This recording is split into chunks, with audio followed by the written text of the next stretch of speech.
Whoopi was doing it all the time, and like, my son was like, ooh, it's like that. Yeah, he's doing better. I'm so glad. Brooks, Hi.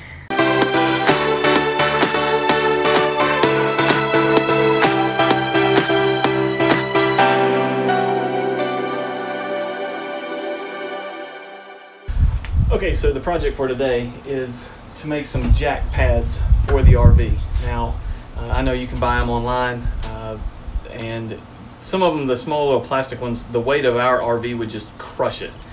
The RV is 26,000 pounds heavy when loaded, so when you get to the beach and you get on a sandy place to park, the jacks just go straight down into the sand, and so that just causes a whole lot of issues, especially when you go to leave. Then your jacks are trying to pull up through the sand. So what we want to do is make some jack pads. Now, I got 4 2x10s.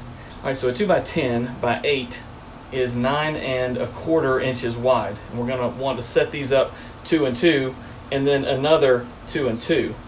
And so to do that, we want a perfect square. So 2 together, 19 1/4, 19 1/4 are going, or I'm sorry, 9 1/4, 9 1/4 are going to give you 18 1/2. And so what we want to do is to cut all of these in 18 1/2 lengths.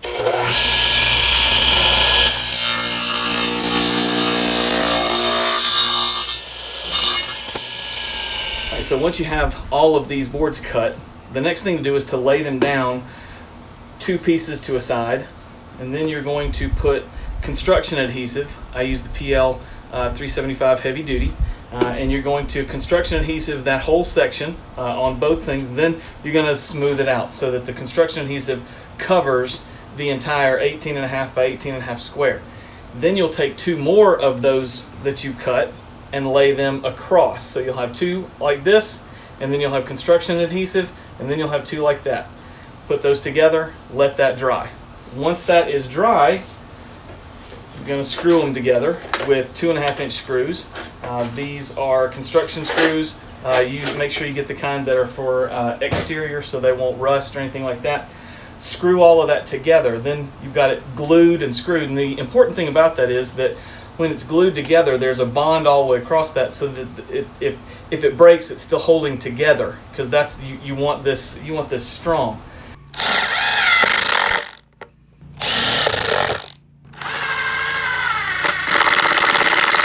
So once that is glued and screwed together, you're going to end up with a square, just like this.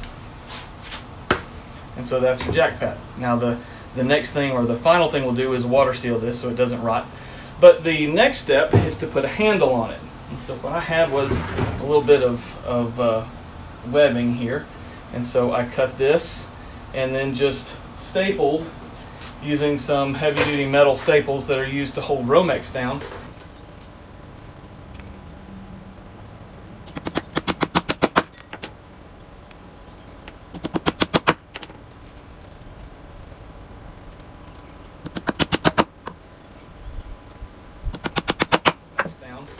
And I stapled 2 in on either side to give me a handle, and so now I can hold that and slide it under the RV, and then when we put the jack down, we can put these underneath the jacks, and that way the jacks won't sink into anything. Pretty cheap project. All you need is the construction adhesive, the screws, and the wood, and the webbing, and you're good. If you don't have webbing, you can use rope and just use stuff laying around the house. Easy, quick, cheap, a whole lot cheaper than buying them. It's a great project to do for your RV. So I hope this helped you. Hope you enjoy this. Hope that you try it out. And I hope that you make it to church on Sunday.